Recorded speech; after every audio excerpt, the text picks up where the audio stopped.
Mesdames, Mesdemoiselles, Messieurs, bonjour et bienvenue à l'invité du jour.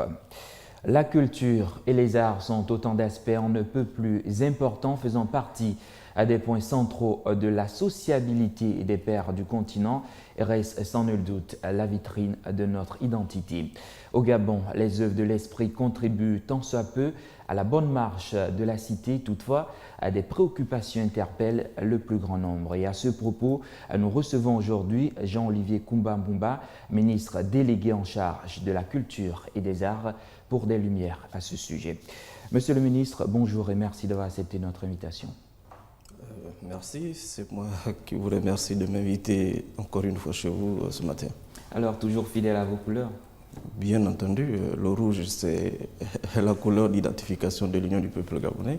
Et à ma qualité de secrétaire général, j'arbore le rouge. C'est presque un réflexe. Alors, revenons au sujet principal. On parle de la culture et des arts aujourd'hui.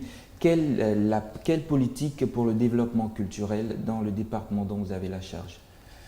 Écoutez, il faut dire que la culture et les arts occupent une place importante dans la politique du gouvernement.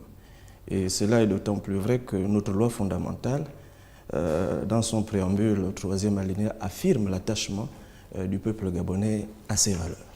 Donc la culture en République gabonaise s'articule autour de 3 grands axes. Vous avez,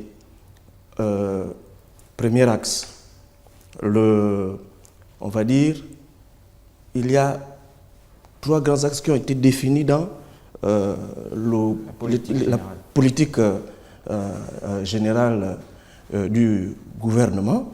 Et pour aller très vite, il y a le premier axe, c'est l'identification, on va dire, des acteurs dans la politique culturelle. Il y a les instruments de la politique culturelle et il y a le domaine d'intervention de la politique culturelle. Alors, quelle est la priorité dans ces 3 axes? Oui, on a défini un certain nombre de priorités, évidemment, et il y a d'abord, on va dire, le corpus légal. D'accord. L'amélioration du corpus légal, c'est-à-dire tout ce qui concerne les textes législatifs et réglementaires pour l'affirmation justement de la place de la culture dans, on va dire, le pays. C'était aussi assez pressant? Bon, il faut dire peut-être peu pressant, mais c'est important qu'il y ait cette amélioration. Il n'y a pas que ça. Il y a, on va dire, aussi la formation. Parce qu'on a un déficit en cadre en ce moment.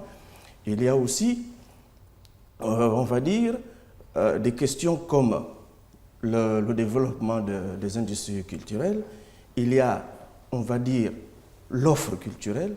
Il y a également les droits d'auteur et les droits d'auteur qui font toujours l'actualité. Bien entendu, et le statut de l'artiste. Alors, une politique culturelle procède d'une vaste réflexion. Alors, plus de 100 jours après l'installation de l'actuelle équipe gouvernementale, quelles sont les actions déjà menées dans votre département, monsieur le ministre? Il faut dire que dès que nous sommes arrivés au ministère, nous avons procédé à l'identification. Nous sommes attelés à l'identification des projets prioritaires par rapport aux 100 premiers jours du gouvernement. On en a identifié 8. Et ça fait l'objet, au cours du Conseil des ministres du 28 décembre, ça fait l'objet d'une adoption. On a adopté un calendrier des événements culturels et artistiques pour 2017. Alors, outre le calendrier, est-ce qu'il y a des projets prioritaires ou encore les actions fortes menées pendant les 100 premiers jours? On peut faire allusion aux droits d'auteur qui font toujours l'actualité, monsieur le ministre. Oui, le droit d'auteur, le dossier des droits d'auteur avance. J'ai exposé sur les droits d'auteur ici et il y a le BUGADA, le Bureau gabonais des droits d'auteur et des droits voisins, qui est en train de faire un certain nombre de choses, notamment les séminaires de formation. Je vous avais dit ici qu'on avait reçu notre partenaire, l'OMPI, qui a mis à la disposition du BUGADA un logiciel pour justement la gestion de ces questions de droits d'auteur. Il y a eu d'autres événements comme les journées portes ouvertes pour sensibiliser les populations par rapport justement aux droits d'auteur. Autre question, Monsieur le ministre. Le Gabon est candidat cette année à la liste du patrimoine culturel de l'UNESCO et c'est un dossier laissé par vos prédécesseurs. Est-ce que vous maintenez toujours ce dossier? Oui, on le maintient. Et d'ailleurs, du 30 novembre au 2 décembre 2016, les experts du ministère de la Culture et de l'UNESCO se sont retrouvés en atelier de formation. Tout ça pour élaborer un certain nombre de stratégies ou parvenir à l'élaboration des dossiers pour permettre la candidature du Gabon. Alors, quels sont les éléments du patrimoine culturel immatériel du Gabon? Écoutez, sur cette candidature, nous nous sommes reposés sur deux choses. Il y a eu le Niembé, qui est un rite initiatique réservé exclusivement aux femmes. Et il y a eu aussi ce qu'on appelle plus vulgairement le Mukukwe. Mais c'est le Niembé finalement qui a été justement pris comme élément pour constituer cette stratégie, élaborer cette stratégie pour la candidature du Gabon. Et à ce jour, le dossier avance? Oui, le dossier avance. Nous attendons, puisqu'il a été élaboré un chronogramme de travail pour justement la candidature du Gabon en mars 2017. En mars 2017. Donc on peut tout de go aujourd'hui dire qu'en mars 2017, ces rites seront parmi le patrimoine de l'UNESCO. Nous l'espérons. C'est l'espoir de tous les Gabonais. Monsieur le ministre, quelle est la situation aujourd'hui du patrimoine culturel de notre pays? Il faut dire que nous avons, on va dire, un site inscrit sur la liste du patrimoine mondial. C'est le parc de la Lopé.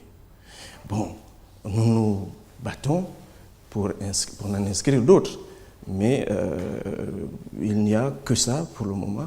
Mais sur la liste indicative, il y en a 7. Culturel, naturel et mixte. La lutte contre le trafic des biens culturels au Gabon n'est pas en reste dans votre département. Comment rendre ce combat possible avec la porosité de nos frontières aujourd'hui, Monsieur le ministre? Oui, il faut dire que nous avons signé des conventions avec l'UNESCO. La première convention porte sur la protection des biens culturels en cas de conflit armé. L'autre porte sur les mesures à prendre pour interdire, on va dire, l'importation, l'exportation et le transfert des biens culturels.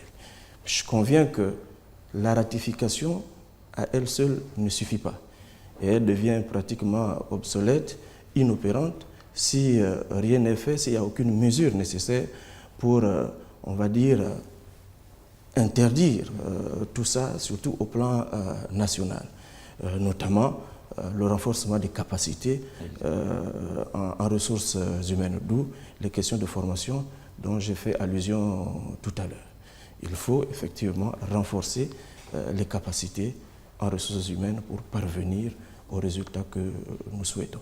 Monsieur le ministre, la culture gabonaise est menacée aujourd'hui par les tendances extérieures. Je parle d'une menace qui touche principalement le secteur de la musique et du cinéma. Est-ce que vous avez une politique pour pouvoir renverser la vapeur aujourd'hui ou encore une politique qui pourvoit clairement des possibilités d'inverser cette courbe? Il y a dans le calendrier des manifestations qui a été adopté en Conseil des ministres un certain nombre de choses. Et dans les projets prioritaires, nous avons retenu cette question, notamment la diffusion, les quotas de diffusion des œuvres musicales dans les chaînes publiques et privées. La même chose pour les œuvres cinématographiques. Bon, les commissions sont encore en train de travailler, les quotas ne sont pas encore définis. Mais nous sommes en train d'aller vers la définition de ces quotas pour, comme vous le dites, essayer d'inverser cette tendance. N'est-il pas aussi le temps de faire une politique pour pouvoir permettre aux Gabonais de consommer, premièrement, des produits gabonais? Parce qu'on a l'impression que le marché de l'extérieur est en train de nous envahir. Est-ce une question de qualité ou de productivité, de représentativité de nos producteurs? Non, je ne pense pas. C'est pourquoi je parle justement de cette définition de quotas. Bon, on ne sait pas encore à quel résultat on va parvenir puisque les commissions sont encore en train de travailler.